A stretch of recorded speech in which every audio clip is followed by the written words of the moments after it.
She refused his hand at the altar. Not the marriage. The marriage was already signed 11 days earlier, with her father's solicitor at one end of the desk and her name in her own clear hand at the other.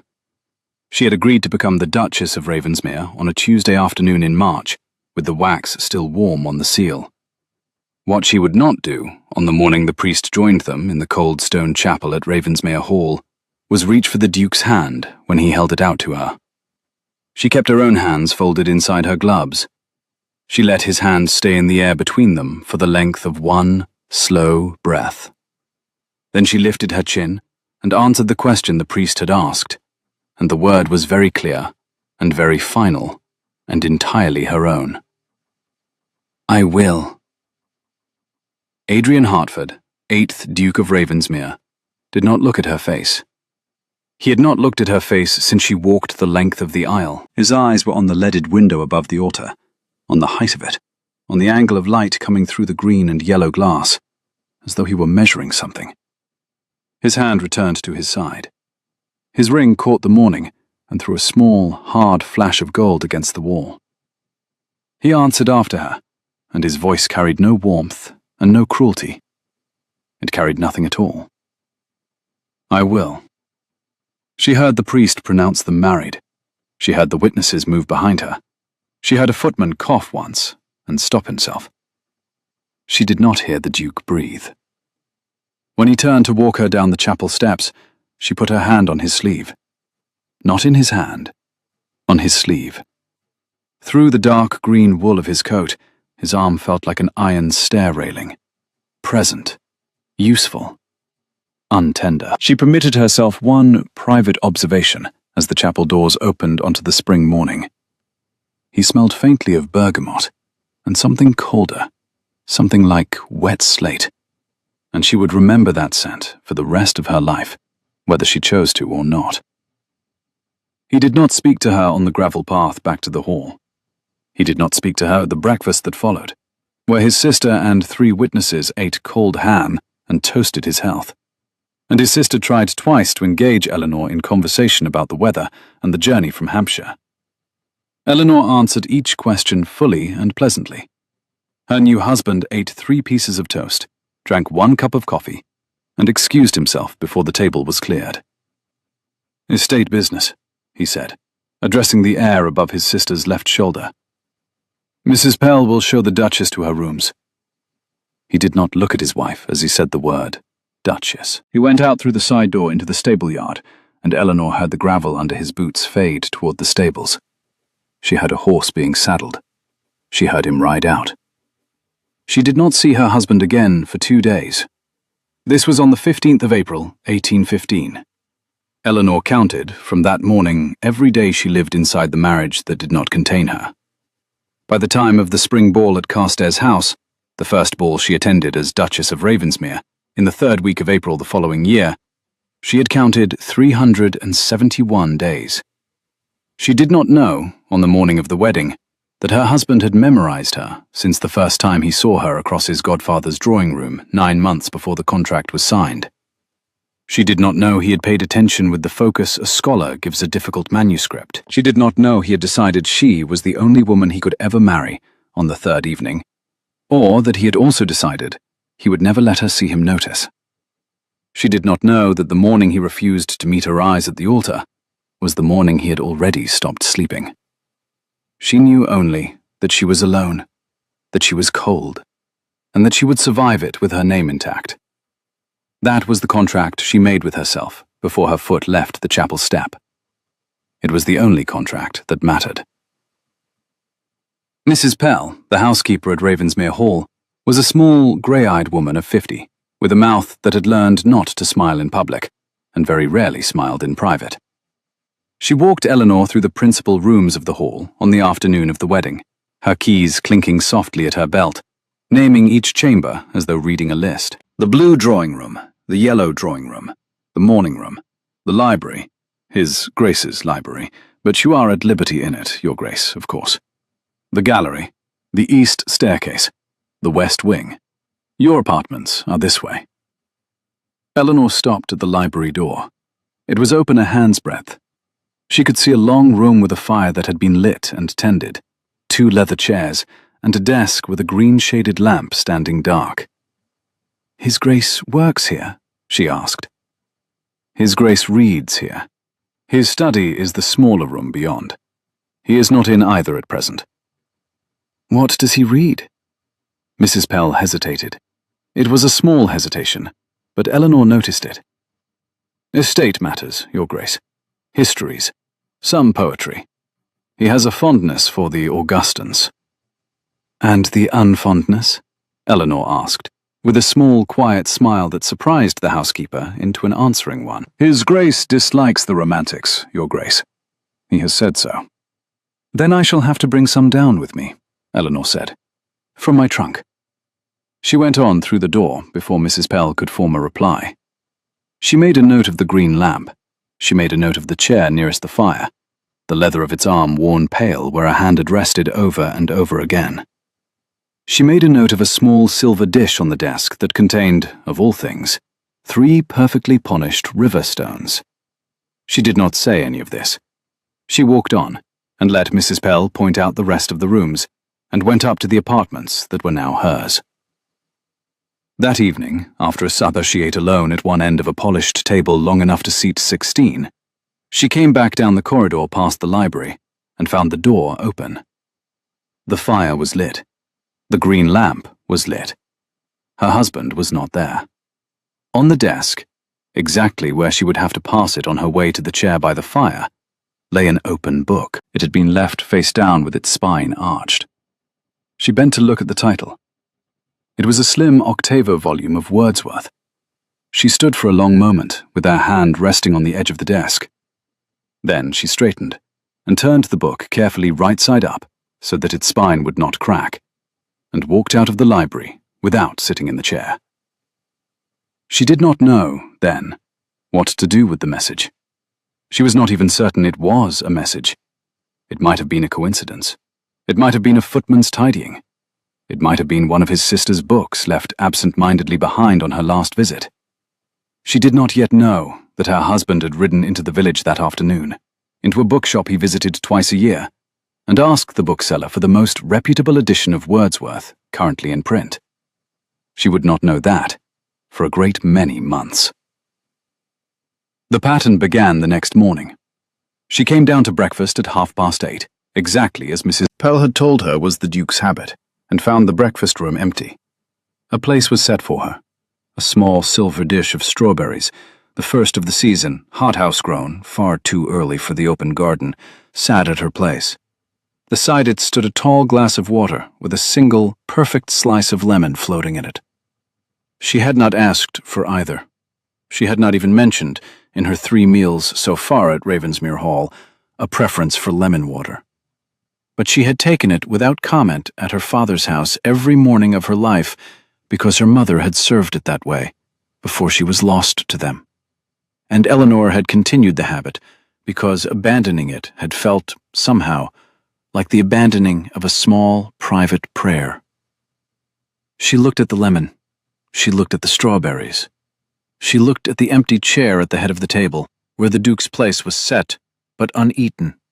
Toast in the rack, coffee in a covered pot, a folded napkin untouched. "Has His Grace breakfasted, Mrs. Pell?" "His Grace breakfasted at 6:30, Your Grace. He has gone to inspect the south fence." "I see." She sat. She drank the lemon water. She ate 2 strawberries and tried not to think about either. She decided she would test it. She decided she would not say a single word to a single servant about a single preference, and she would observe what happened over the course of a week. By the end of the week, the following had appeared, unannounced, at the appropriate places. Lavender in her dressing room, her favorite scent. A writing desk turned so that she sat with the morning light over her left shoulder rather than her right. She was left-handed, although her father had labored unsuccessfully for 15 years to break her of it. A footstool covered in plain green linen, rather than the embroidered cream brocade that had been there when she arrived. She preferred plain things.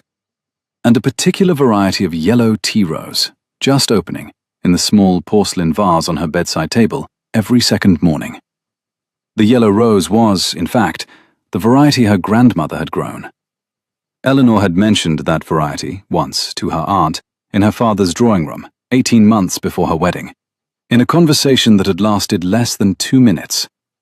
The Duke had been present in the drawing room that evening. He had been speaking to her father at the far end of the room about a wall that needed rebuilding. He had not, Eleanor would have sworn, been listening. She sat at her dressing table on the 7th morning of her marriage, and she looked at the yellow rose, and she thought, he is paying attention. And then, with the same clarity, he is paying attention, and he is choosing not to be seen doing it. She did not know yet what to do with that. It was not warmth. It was not exactly kindness. Kindness would have looked at her. It was something else. It was a kind of devotion that wore the clothing of indifference, and the indifference was not a costume she could easily forgive. She lifted the yellow rose and held it briefly to her face. The scent of her grandmother's garden filled her nose. Her eyes prickled once, and she set the rose down. "Mrs. Pell," she said, when the housekeeper came in, "would you ask the gardener to plant the same variety along the south wall?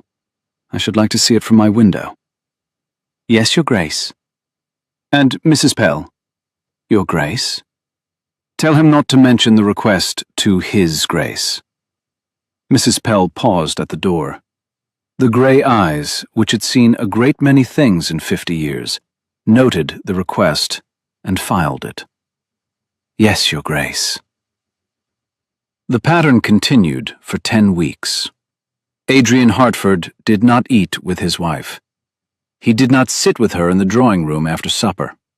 He did not enter a room she was already in, unless his sister was also present, and even then he stood near the window or near the door, never near the fire or the chair where Eleanor sat. He answered her questions in 3 sentences or fewer. He asked her none. He also, in those 10 weeks, ordered every romantic poet currently in print delivered to the library, where they appeared shelved in alphabetical order beside the Augustans he was supposed to prefer, replaced the cream brocade in the small drawing room with plain green linen identical to the footstool, arranged for the south fence, which had needed repair since his father's time, to be rebuilt during the 3rd week, so that the noise of the workmen would be over before Eleanor's first proper week of taking morning walks, and rode himself, twice in 1 week, to the village apothecary's to fetch the particular oil of bergamot Eleanor's lady's maid mentioned, in passing, to a footman, that her ladyship preferred for her hair. Eleanor knew all of this. She catalogued it. She catalogued also that his coat was always already brushed and waiting at 5:30 in the morning, suggesting a man who slept poorly and rose early. That he ate 1 full meal a day, at noon, alone in the steward's office, while pretending to dine on estate business. That he never closed the door to his study when he was working, and that the lamp in his bedroom, which she could see from her own window across the inner courtyard, burned until well past 1 in the morning, every single night. He was not sleeping. She was not certain why, but she knew he was not sleeping. She did not tell him she had noticed. She wrote instead to her younger sister, Charlotte, 3 times a week, a careful narrative of marriage in which her husband appeared as a brisk and proper figure, too occupied with estate business to dine, who treated her with respect from a distance. Eleanor did not lie. She simply did not write down the bergamot, or the green linen, or the way Mrs. Pell had begun, after the 3rd week, to set the Duke's place at the breakfast table with 2 slices of lemon in his water, as well as Eleanor's, as though Mrs. Pell, who was an observer of long standing, had concluded something on the Duke's behalf that the Duke himself was not yet ready to declare. Eleanor noticed also that Mrs. Pell now smiled in private, faintly, only when she thought no one was looking. The first time Eleanor heard her husband laugh was in the 11th week. It was a cold spring evening. She had gone out to walk the south path because the rose canes had begun to leaf, and she wanted to see them. She came around the corner of the kitchen garden wall and stopped. The Duke was kneeling in the dirt. He had his coat off. His linen shirt was pushed up to the elbow on his right arm. His hands, long, capable, with a scar across the back of the left one she had never seen close enough to identify, were full of mud. He was sleeving in one of the new yellow rose canes she had asked for. The gardener was standing 2 paces behind him with a spade and an expression of patient indulgence. Eleanor did not move. She did not breathe loudly. She watched. The Duke said something to the gardener. The gardener answered. The Duke laughed. It was a low, brief, surprised sound. It came out of him as though he had not used the muscles for a long time and had forgotten the shape of the noise. The gardener grinned.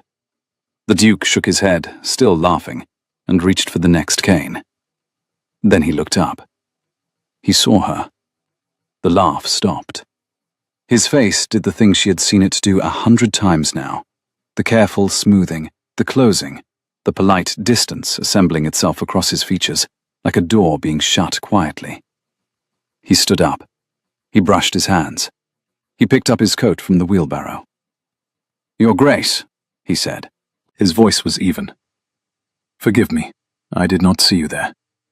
"His Grace was helping with the canes," the gardener said cheerfully, then caught the Duke's brief glance and remembered himself.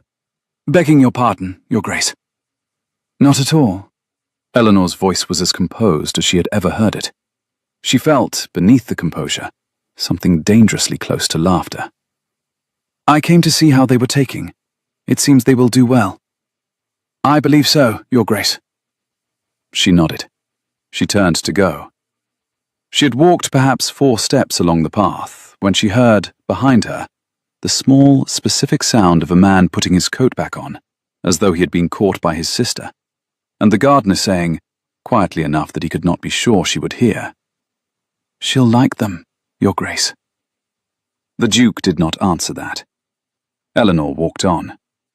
She did not let herself look back. She did not let herself smile until she was inside the kitchen garden gate and out of sight. When she reached the house, she went directly to the library, where the fire was lit and the green lamp was lit, and the leather chair nearest the fire was, as always, unoccupied, because she had never sat in it, and he had stopped sitting in it the day she came. She crossed the room, and she sat down in his chair. She sat in it for 2 full hours. She read 78 pages of Wordsworth. She drank 1 glass of brandy from his decanter, in his glass, with her feet tucked beneath her, in the manner she had been told all her life was unbecoming. When she went up to bed, she left the book open on the arm of the chair. She did not turn it face down. In the months that followed, she stopped counting the days. Not because the marriage had warmed. It had not in any visible way. He still did not eat with her. He still did not look at her across the breakfast table. He still left rooms quietly when she entered, except that now he sometimes hesitated at the door for half a second before going, as though balancing some decision he never resolved in her favor. She stopped counting because she had stopped waiting. She had begun, instead, to live. She rode in the mornings, on a chestnut mare named Penelope she chose herself from the Duke's stables. She wrote to her sister and to 2 old friends from her London season. She read 3 books a week from her husband's library and left small light pencil marks in the margins beside the lines she liked best, because she had decided to leave evidence of herself in the house as he was leaving evidence of himself in her bedroom.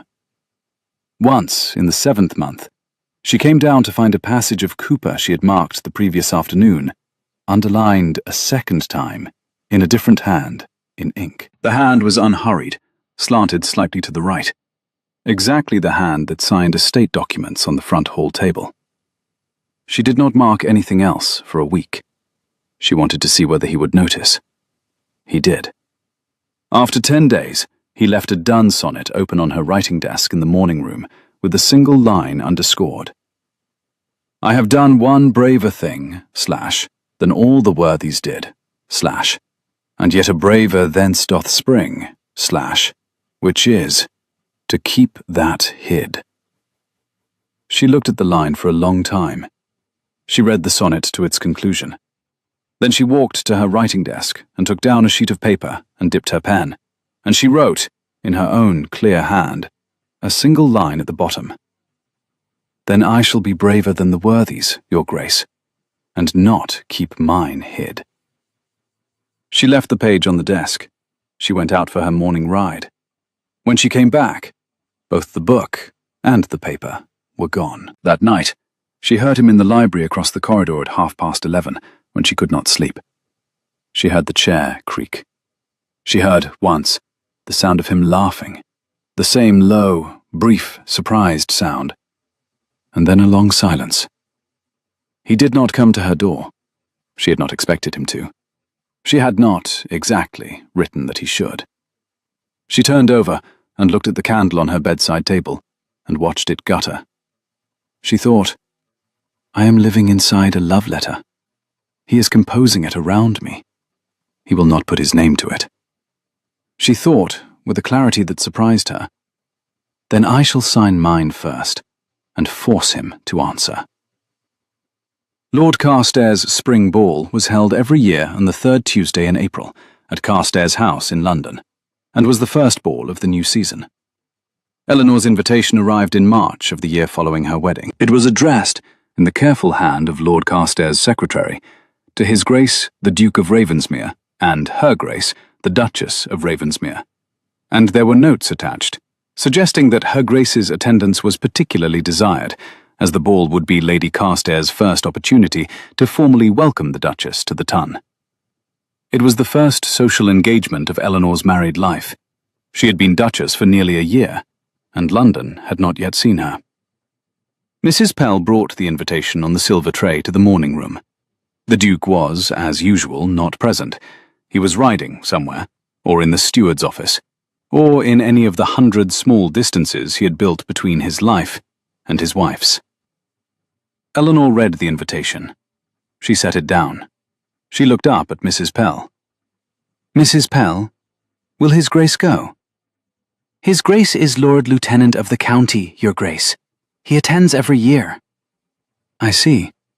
And me? Mrs. Pell hesitated. I cannot say, Your Grace. His Grace has not mentioned the matter. Has the dressmaker been ordered? No, Your Grace. For me, I mean, by His Grace. No, Your Grace, not to my knowledge. Eleanor heard the small qualification at the end. She filed it. Then I shall order her myself, she said. Send to Madame Dufour in Bond Street and ask her to come to Ravensmere on Friday. I shall require 3 new gowns, 1 for the ball, 2 for day wear in town. Yes, Your Grace. That evening at supper, Eleanor's solitary supper, as always, a folded note appeared on the silver tray beside her wine glass. She did not, at first, recognize the hand on it, and then she did, because she had been studying it in marginalia for months. She broke the seal. Your Grace, I have written to Madame Dufour. She comes Wednesday, with assistance. The colours should be your choice. The expense need not be. R. He signed it with the initial of his title, not his name. She did not know yet whether to be furious or to laugh. She did both, briefly, into her wineglass, and then she folded the note and put it in her sleeve. She knew exactly what she would wear to the ball. She had known for 9 months. It would be ruby red. She would not be air anywhere near him, not on that night, not in front of London. Madame Dufour came on Wednesday with 2 assistants, 4 packing cases, 60 fabric samples, and the quiet, watchful manner of a woman who had dressed 3 royal duchesses and was paid to remember every preference she had ever observed. She unpacked her samples in Eleanor's dressing room. She opened the cases. She laid out 12 bolts of silk in graduated colours, and she stood back, and she folded her small dark hands, and waited. Eleanor walked the length of the silks. She put her fingers on a deep green. She put her fingers on an ivory. She paused, briefly, on a saffron yellow that called to mind the rose canes along the south wall. She came to the ruby. It was the colour of garnets in candlelight, of pomegranate seeds on white china, of the inside of a fig. It was a colour a woman wore when she had decided, for one night, that she would not be discreet. This one, she said, for the ball gown. An excellent choice, Your Grace. Madame Dufour was already taking out her measuring ribbon. She paused, with the ribbon in her hand. "Forgive me, Your Grace. May I ask, has His Grace expressed a preference?" "His Grace has not been consulted. His Grace's preferences are his own." "Of course, Your Grace." There was the briefest small flicker at the corner of Madame Dufour's mouth. Not quite amusement. Not quite anything. "It is only... His Grace, when he commissioned my services 9 months ago, requested that I keep 4 bolts of cloth in reserve, Your Grace, against the day his wife should have occasion for a court gown." Eleanor stilled. 4 bolts. In 4 colours, Your Grace. And those colours? Ivory, a deep green, a pale gold. Madame Dufour cleared her throat, the smallest cough. "And a particular ruby red, Your Grace. He was specific about the shade. He said it should be, I believe his exact words were, the colour of garnets in candlelight." Eleanor sat down in the low chair near the window. She sat very carefully, the way a person sits down who has just been struck. "When was this?" she said. "In June, Your Grace. Last June. Before... Forgive me, Your Grace. Before the wedding." "You mean to say my husband ordered 4 bolts of silk reserved for me before he had married me?" "Yes, Your Grace. He paid for them at the time. He has since..." Madame Dufour hesitated. "He has since written to me at 3 other times to inquire whether the colours had faded in storage, and to direct that they be replaced if so, at his expense. I have replaced the ruby twice, Your Grace. He was particular that the shade should be exact." Eleanor put her hand on the arm of the chair.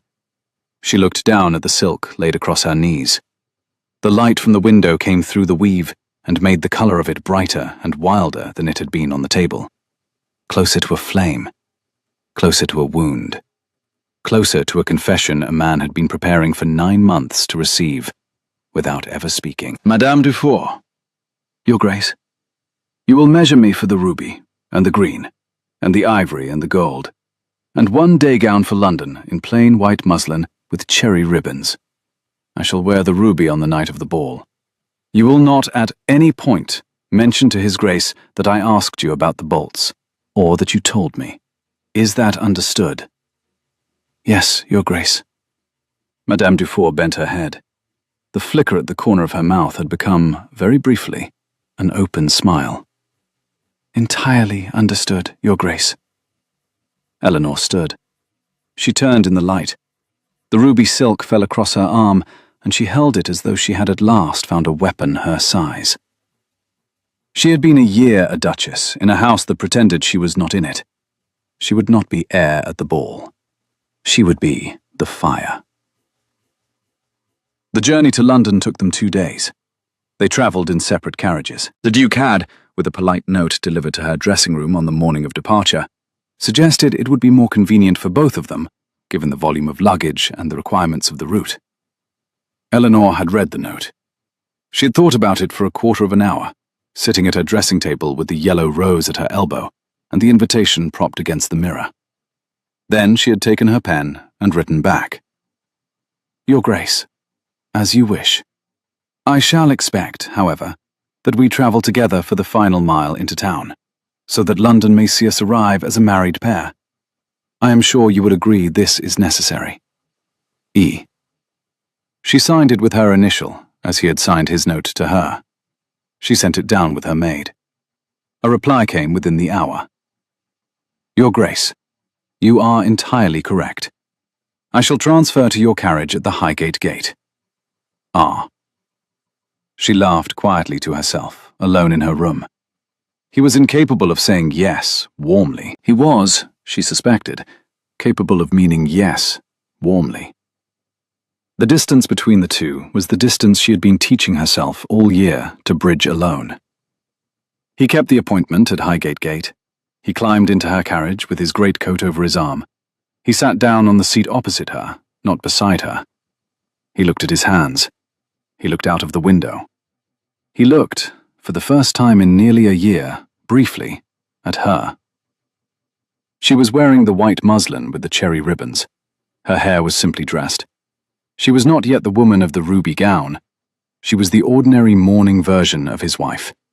And his eyes, when they reached her, did the thing she had learned to watch for. They took her in, all of her, with the quick, comprehensive sweep of a man cataloguing every detail. Then they slid sideways. Then they returned to his hands. "Have you been well, Your Grace?" he said. "Very well, Your Grace. And yourself?" "Adequately." That was the entire conversation across the last mile of the road into Mayfair. They arrived at Hertford House in Grosvenor Square together, in the same carriage, and the footman handed her down, and the Duke offered her his arm to walk up the steps. She took it. His arm was tense beneath her glove. He smelled of bergamot and wet slate, and, faintly, of the brandy he had clearly taken before transferring carriages.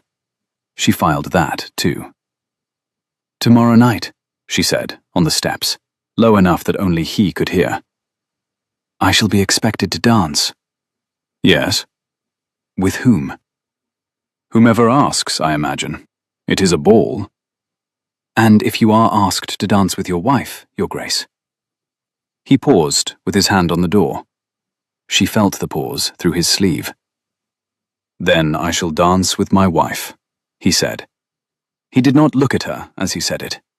He opened the door and walked her into the hall, and Mrs. Pell, who had come up to London ahead of them, was waiting with the staff, and the moment was over.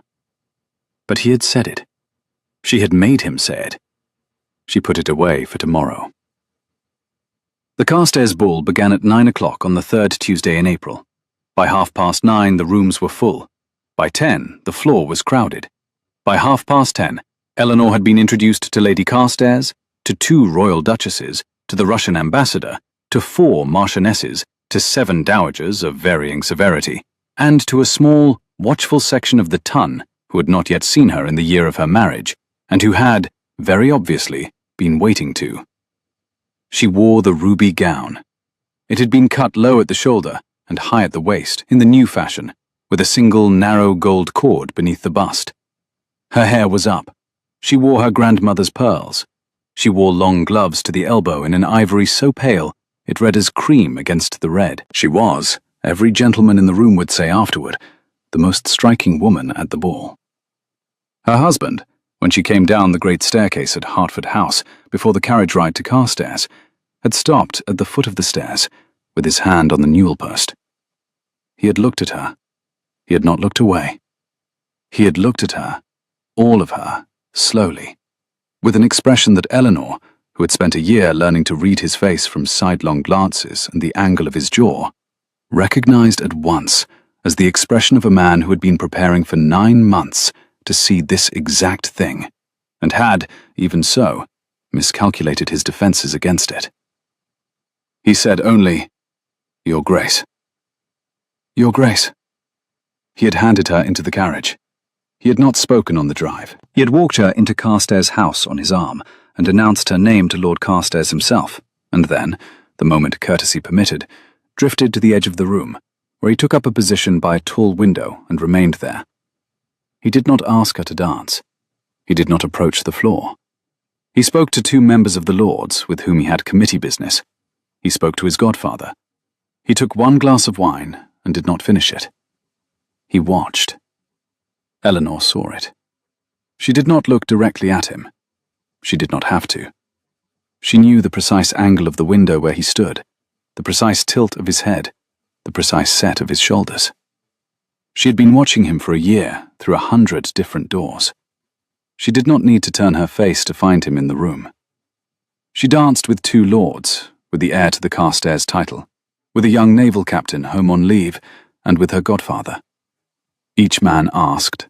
She accepted. She danced beautifully, the way a steel rose dances, with a precision and lightness that surprised partners who had been told, by gossip, that the Duchess of Ravensmere was a country girl whose husband had married down. She did not look once at the window. At 11 o'clock, the 3rd set ended. There was a brief pause, the floor cleared, the orchestra retuned. Eleanor stood near the central pillar, accepting a glass of lemonade from a footman, and she heard, from her left, "Your Grace, forgive my forwardness, But I believe Lady Carstairs' musicians are about to begin a waltz, and I have been told, as a man who has been abroad, that it is the first waltz of the season. Would you do me the honour?" She turned. Lord Ashby stood at her elbow. He was tall, fair, with a sun-darkened face from his recent return from Vienna, and he was bowing with the easy grace of a man who had spent the last 3 years among the most accomplished dancers in Europe. He was perhaps 30. He was, Eleanor noted with a small detached interest, extremely handsome. He was also a stranger to her. She heard, in the small silence that followed his question, the tiny ripple of attention move through the watching crowd. The Duchess of Ravensmere, who had been at her own ball without dancing with her husband. Lord Ashby, recently returned from Vienna. The first waltz of the season.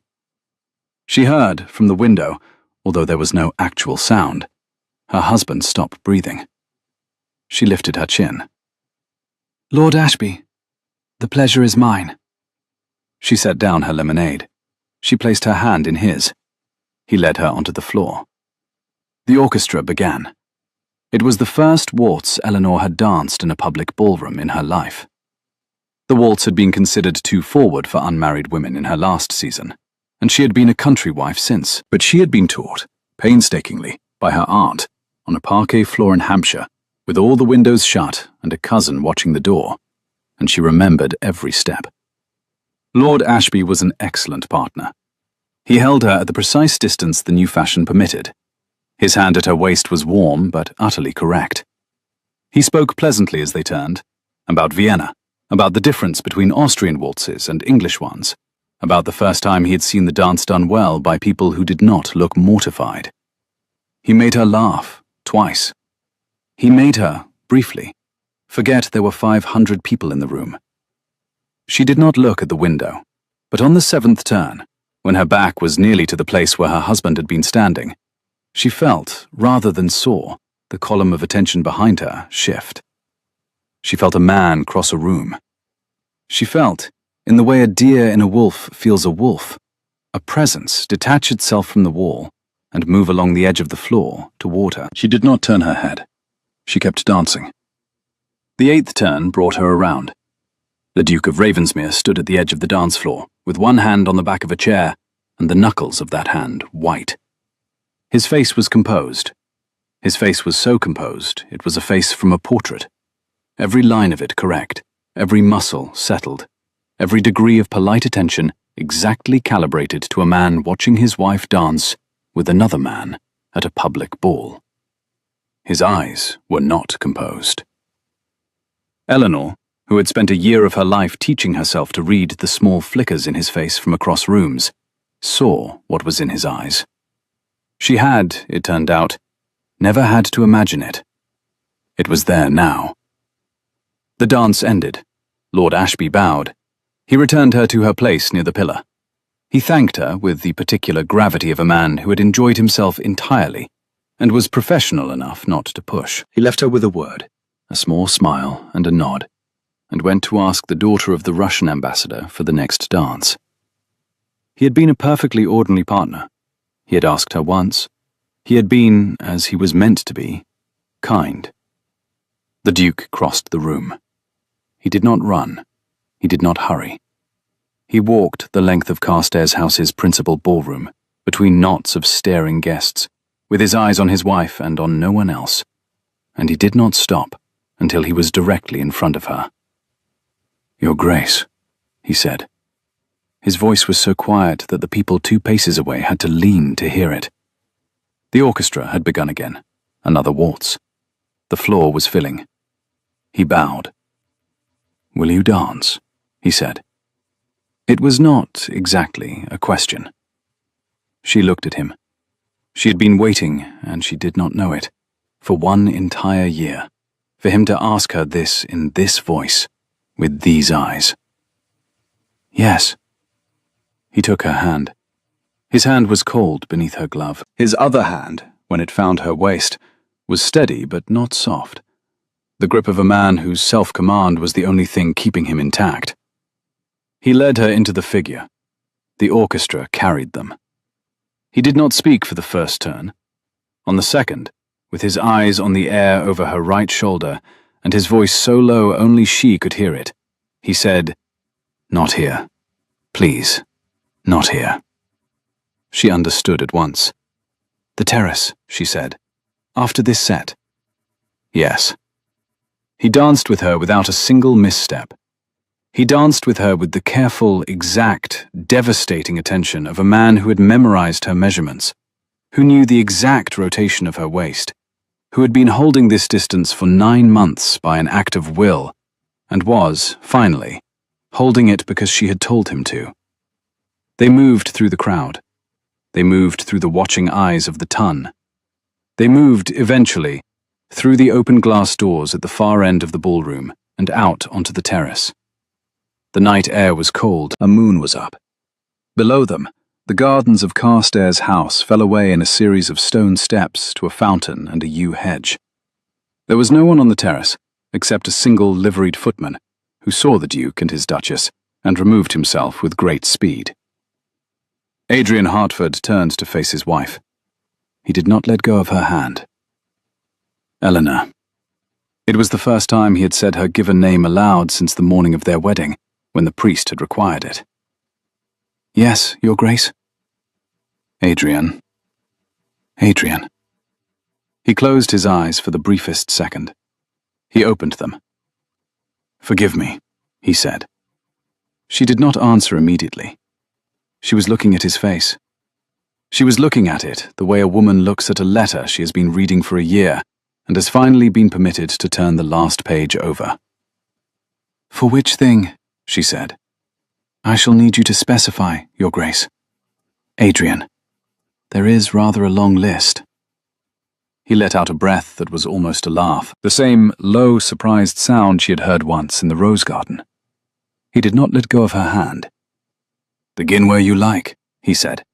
"I shall apologize for them in any order you prefer." "Then we shall begin with the bergamot oil. 2 visits in 1 week to the village apothecary, when the steward could perfectly have sent for it. Why, Adrian?" He looked at her. "Because if I sent the steward, you might never know it was there." "And the green linen on the footstool?" "You said in March, in your father's drawing room, that you preferred plain stuffs to ornamented ones. Your sister was teasing you. You laughed." "I do not remember saying that. You remembered it." "I remember everything you have ever said in my hearing. I have been, extremely careful." "And the 4 bolts of silk, Adrian?" He looked away. The composure cracked. She saw the small, specific muscle in his jaw move. "Madame Dufour told you. Madame Dufour is a very accurate dressmaker. I asked her to keep them. I asked her. I told myself it was prudent, that if you should require—" He stopped. He looked back at her. "That is not the truth. The truth is I imagined you in that ruby in June, before I had any right to imagine you in anything, and I could not bear the thought that the dye would fade." "You imagined me in this gown 9 months before our wedding?" "Yes." "And you did not, in the year of our marriage, look at me long enough to confirm the imagining?" "No." "Why?" He was silent for a long moment. Behind them, through the glass doors, the orchestra was ending the waltz. Inside, the laughter and the hum of voices rose. On the terrace, the air was cold enough that her breath was visible. His was too. "Because," he said at last, "you did not choose me." She waited. "You signed the contract because your father and I made it. You came to Ravensmere because you had no other home. I had loved you across 2 drawing rooms and a dinner party before you knew I had memorized your name. And you came to my house because you had to, and I could not bear. I could not." He stopped. His voice was not steady. "I could not look at you as my wife, knowing you had not chosen me. I could not stand to see in your face that you were enduring me. I told myself, God forgive me, I told myself if I was absent enough, you might at least be free of me inside the marriage. You might have your life. You might forgive me, eventually, for marrying you." "Adrian." "And every day I made it worse. Every yellow rose, every book, every gown ordered without your consent. I have built around you for a year a house of attentions you did not ask for and could not refuse. And tonight, when you walked down the staircase in that ruby gown, I knew. I have known for months. I could not. He stopped again. You could not what? I could not bear to see another man dance with you. She let go of his hand. She did it carefully. She did it without anger. She held his hand gently at the wrist for one beat, and then released it. And she stepped back so that the full ruby of her gown was visible to him in the moonlight.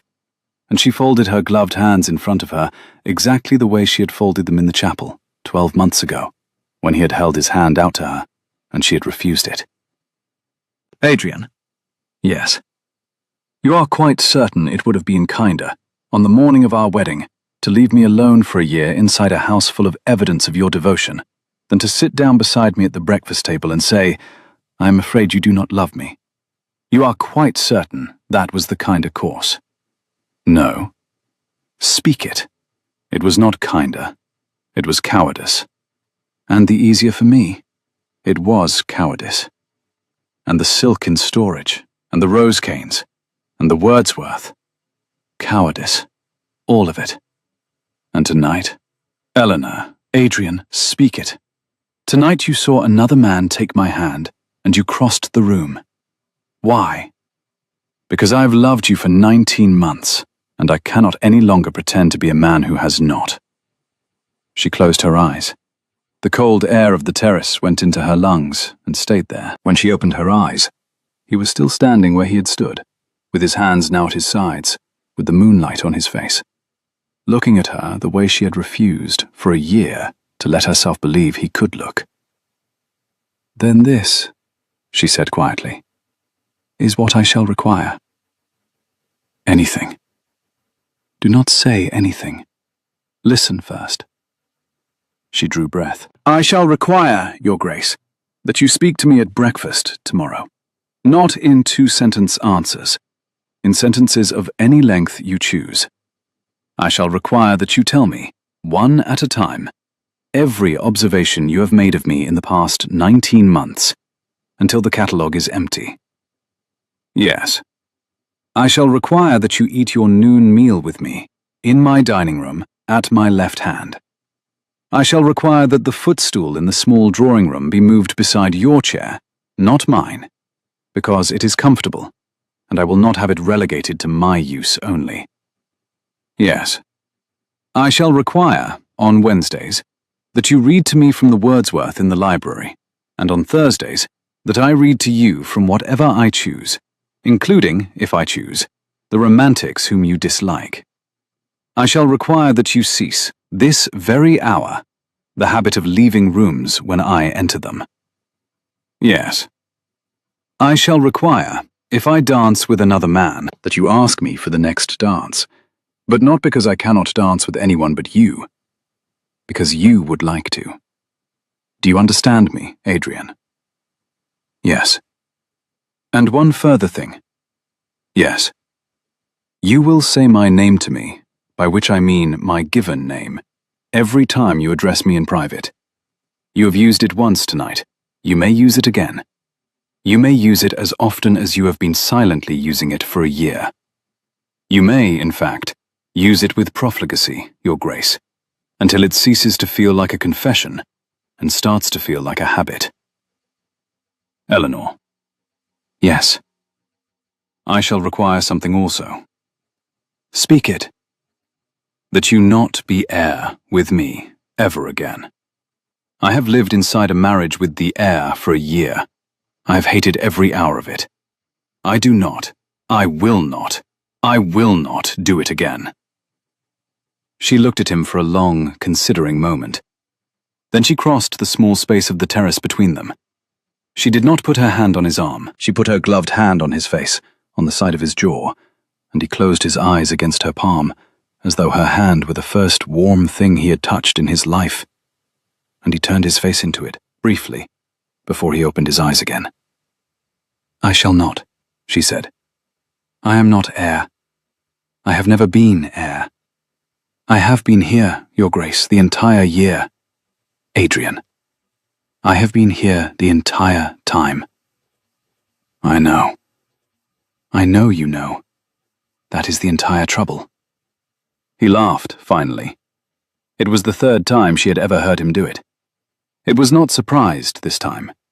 It was something else. Something closer to exhausted. Something closer to relieved.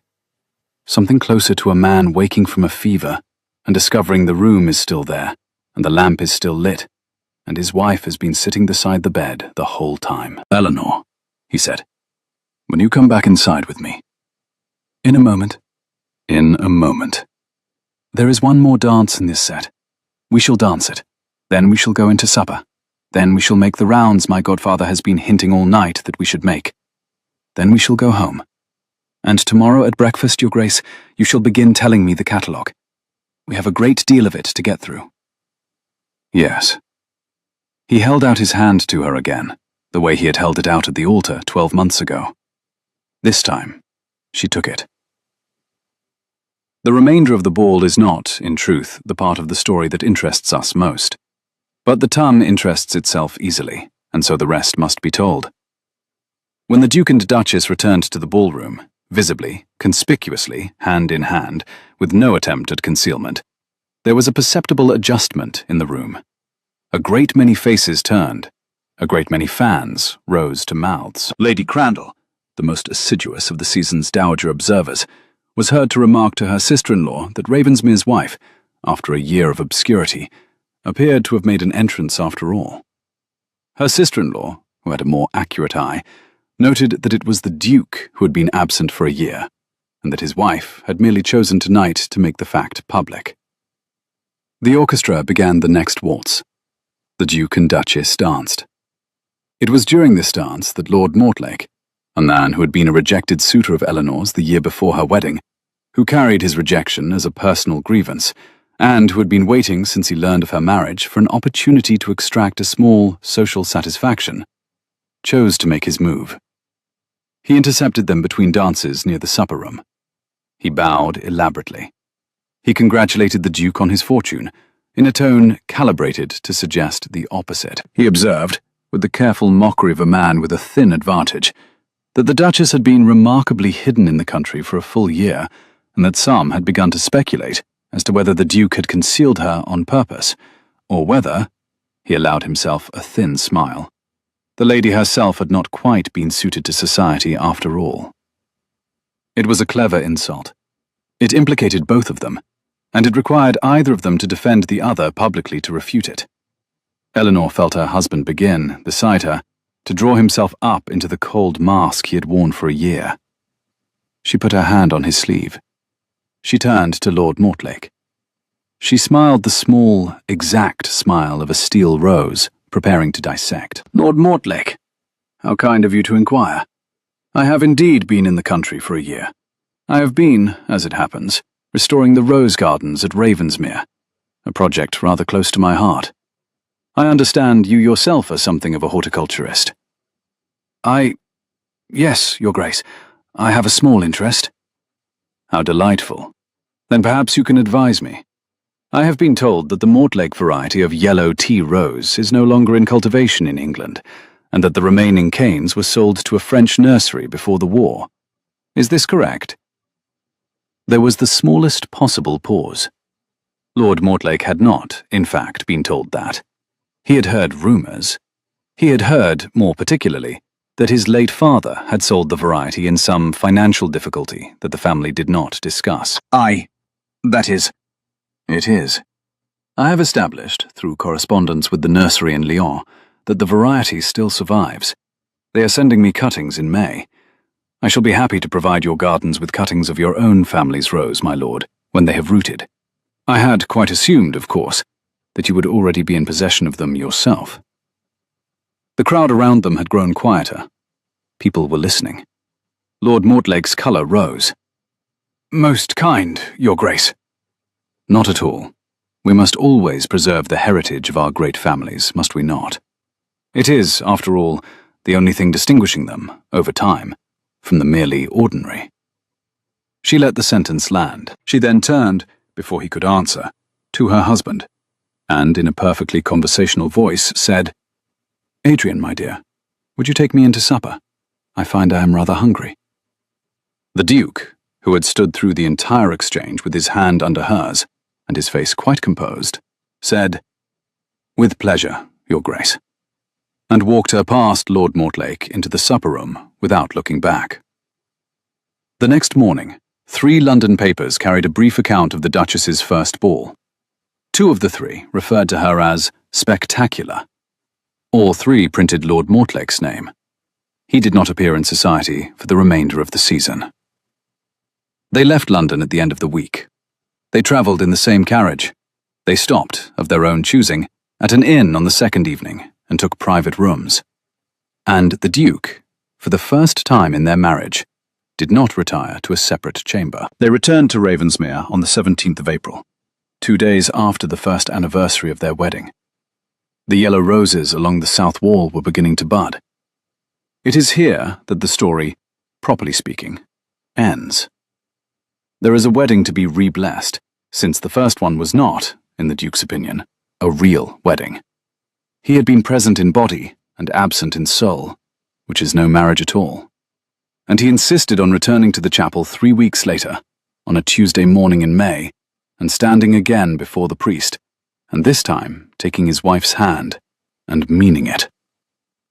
The priest, who had known the Duke since he was a boy of 7, and who had said his first wedding under considerable strain, was happy to oblige. The witnesses this time were the Duke's sister, Mrs. Pell, the gardener, and Eleanor's younger sister, Charlotte, who had been informed by post of the entire situation and had laughed for 10 minutes before bursting into tears and writing back that she would, of course, attend, but that she expected the Duke to apologize for an entire year of unhappy letters. He did. She accepted. She liked him very much from that day forward. But these are details, and the story is, properly, complete. What remains is a single image. 6 months after the ball, on a cold morning in October, Eleanor walked along the corridor at Ravensmere Hall. She was on her way to the breakfast room. She passed the library door. The library door was open. The fire was lit. The green lamp was lit. The 2 leather chairs were drawn up before the fire. The chair he had always sat in, and the chair beside it, which had been his father's, and which she had chosen, weeks ago, as her own. A small footstool in plain green linen sat between them. He was already there. He had a cup of coffee at his elbow. He was reading a letter. He looked up when she passed. He did not slide his eyes away. He did not return them to his hands. He looked at her face, full on, unembarrassed, with the quiet, absorbed attention of a man who had spent a year teaching himself not to do this, and had, at last, given it up. He smiled. "Good morning, Eleanor." "Good morning, Adrian." He held out his hand. She crossed the room. She took it. She sat down beside him in the chair that had once been his father's, and she put her feet on the green linen footstool, and she leaned her head. For a moment, only a moment, the morning was busy and the day was about to begin, against his shoulder. He smelled of bergamot and wet slate. The yellow rose on the side table was, she noticed, the first one of the autumn's second flowering. He had cut it himself. There was a small scratch on the back of his hand where the thorn had caught him. She put her finger gently on the scratch. He did not flinch. "You ought to wear gloves," she said. "I know." "You won't, though." "I won't." The fire crackled. The clock in the hall struck 9. Through the window, somewhere, a thrush was singing in the wet October garden. "Adrian." "Eleanor." "I am not heir." "No, my love. You are not. You never were." He kissed the top of her head. She closed her eyes briefly against his shoulder. The yellow rose dropped one petal onto the table beside them, and neither of them moved to pick it up. This is the way the story ends. Not with a wedding, and not with a ball, and not even with a confession on a cold terrace under a moon. It ends on a Tuesday morning in October, in a quiet library, with a man who has finally learned to look at his wife when she comes into the room, and a wife who has finally learned that she did not need to teach him to. She had only ever needed to wait until he was brave enough to do it himself. If this story warmed your evening, please leave a comment with one line, any line, that stayed with you. I read every one. And if you would like more stories like this, slow, patient, full of weather and wallpaper, and the particular silences between two people who are trying, at last, to be honest, subscribe and stay close to the fire. There will be a new one soon.